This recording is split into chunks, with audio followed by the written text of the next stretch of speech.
ഇന്ന് ഞാൻ വന്നിട്ടുള്ളത് ബീഫ് പുഴുങ്ങിയതിൻ്റെ റെസിപ്പിയുമായിട്ടാണ്. ഇത് അധിക സ്ഥലങ്ങളിലോട്ടൊന്നും കണ്ടിട്ടില്ല. ഞങ്ങളുടെ നാടുകളിലൊക്കെ ഇങ്ങനെ ചെയ്യാറുണ്ട്. ബീഫ് കറിയെക്കാട്ടി ടേസ്റ്റാണ്.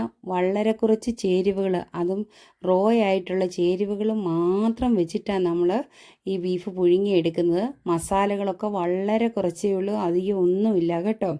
എന്തിൻ്റെ കൂടെ കഴിക്കാനും നല്ല ടേസ്റ്റി ആയിട്ടൊരു കറിയാണ്. ഇതെങ്ങനെയാണ് ഉണ്ടാക്കുന്നതെന്ന് ഞാൻ കാണിച്ചു തരാം. അതിന് മുമ്പായിട്ട് എൻ്റെ ചാനൽ ആദ്യമായിട്ട് കാണുന്നവരുണ്ട് എന്നും പറയുന്ന പോലെ ഒന്ന് സബ്സ്ക്രൈബ് ചെയ്യാത്തവരാണ് ചെയ്തേക്കണേ. പിന്നെ ആ ബെല്ലൈക്കൻ കൂടി എനേബിൾ ആക്കിയാൽ ഞാനിടുന്ന എല്ലാ റെസിപ്പിയുടെയും നോട്ടിഫിക്കേഷൻ നിങ്ങൾക്ക് കിട്ടുവേ. പിന്നെ കൂട്ടുകാർക്കൊക്കെ ഒന്ന് ഷെയർ ചെയ്ത് കൊടുക്കണം കേട്ടോ. ഇതിന് വേണ്ടിയിട്ട് 1/2 കിലോ ബീഫാണ് എടുത്തിരിക്കുന്നത്.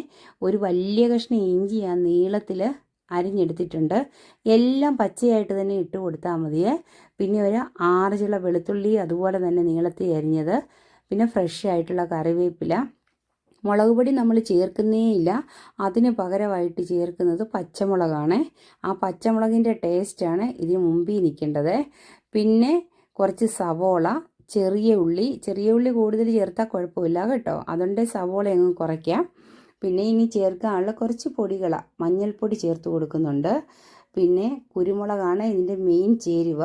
കുറച്ച് മല്ലിപ്പൊടി, എല്ലാം കുറച്ച് ചേർക്കുന്നുള്ളേ, ഒരുപാടൊന്നും വേണ്ട കേട്ടോ. ഇത് നമ്മൾ ഇറച്ചിയുടെ ടേസ്റ്റാണ് മുമ്പിൽ നിൽക്കേണ്ട, എല്ലാം മസാലകളുടെ അല്ലേ. ഇനി കുറച്ച് ഗരം മസാല, പെരിഞ്ചീരകം പൊടിച്ചത്, കുരുമുളക് പൊടി, ഇതെല്ലാം നമ്മൾ ചേർത്ത് കൊടുക്കുന്നുണ്ട്. പിന്നെ ആവശ്യത്തിന് ഉപ്പ്, തേങ്ങാക്കൊത്ത് വേണേൽ ഈ സമയത്ത് ആവശ്യത്തിന് ചേർത്ത് കൊടുക്കാം. ഇതെല്ലാം ചേർത്തൊന്ന് മിക്സ് ചെയ്യണം. കൈകൊണ്ട് തന്നെ മിക്സ് ചെയ്തെടുക്കണം കേട്ടോ. എല്ലാ ഇറച്ചിയിൽ ഈ മസാലകളെല്ലാം ഒന്ന് പിടിപ്പിച്ചെടുക്കണം. പച്ച മസാലകൾ മാത്രമേ നമ്മളിതിൽ ചേർക്കുന്നുള്ളൂ. ഇനി വേണ്ടവർക്ക് ഗരം മസാലയൊക്കെ ചേർക്കാം. ഇത് നമ്മൾ വളരെ സിമ്പിളായിട്ട് ഉണ്ടാക്കുന്നതല്ലേ. ഇനി ഇത് കൈകൊണ്ട് നല്ലോണം തിരുമിയെടുക്കാം.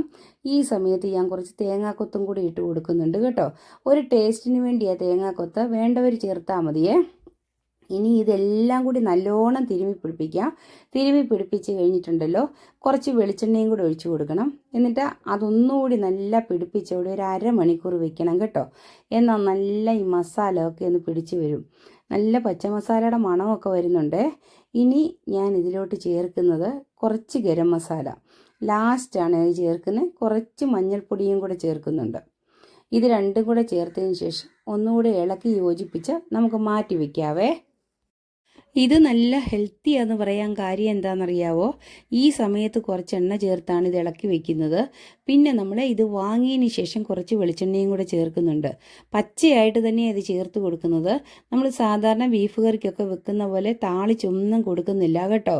അതിൻ്റെ ഒരു പ്രത്യേക ടേസ്റ്റ് കിട്ടും നമുക്കിത് കഴിക്കുമ്പോഴത്തേക്ക് അതും മനസ്സിലാവും. ഇനിയിപ്പോൾ എല്ലാം മിക്സ് ചെയ്ത് വെച്ചിട്ടുണ്ട്. ഞാൻ ഈ സമയത്ത് കുറച്ച് തേങ്ങാക്കൊത്ത് ചേർത്ത് കൊടുക്കുന്നത്.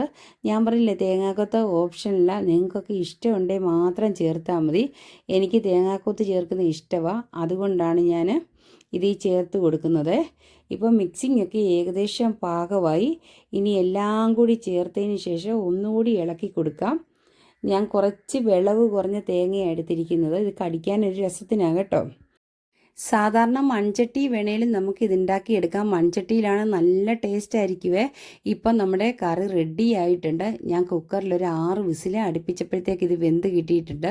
ഇനി ഇതൊരു സെർവിങ് ഡിഷിലേക്ക് നമുക്ക് മാറ്റാവേ. ഇത് അപ്പത്തിൻ്റെ കൂടെയോ ചോറിൻ്റെ കൂടെ, അതുപോലെ തന്നെ കപ്പ, എന്നാ വേണേലും നമ്മുടെ വീട്ടിലുള്ള ഏത് സാധനം, ഇനി ഒന്നുമില്ലെങ്കിലും വേണ്ടില്ല, വെറുതെ ആണെങ്കിലും കഴിക്കാൻ നല്ല ടേസ്റ്റായി ബീഫ് പുഴുങ്ങിയത്. ഇതുപോലെ ഇനി ബീഫ് വാങ്ങിക്കുമ്പോൾ നിങ്ങളൊക്കെ ഒന്ന് ട്രൈ ചെയ്ത് നോക്കിയതിന് ശേഷം അഭിപ്രായമൊക്കെ പറയണേ. ഞാനിവിടെ പാലപ്പത്തിൻ്റെ കൂടിയാണ് ഇത് കഴിക്കുന്നത്. പാലപ്പവും ഇത് നല്ല കോമ്പിനേഷനാണ്. വളരെ സിമ്പിളായിട്ട് അധികം മസാലയൊന്നും ചേർക്കാതെ നമുക്കിത് ഉണ്ടാക്കിയെടുക്കാം. എത്ര മസാല കഴിക്കാത്ത ആൾക്കാർക്കും ഈ ബീഫ് കറി കഴിക്കാം.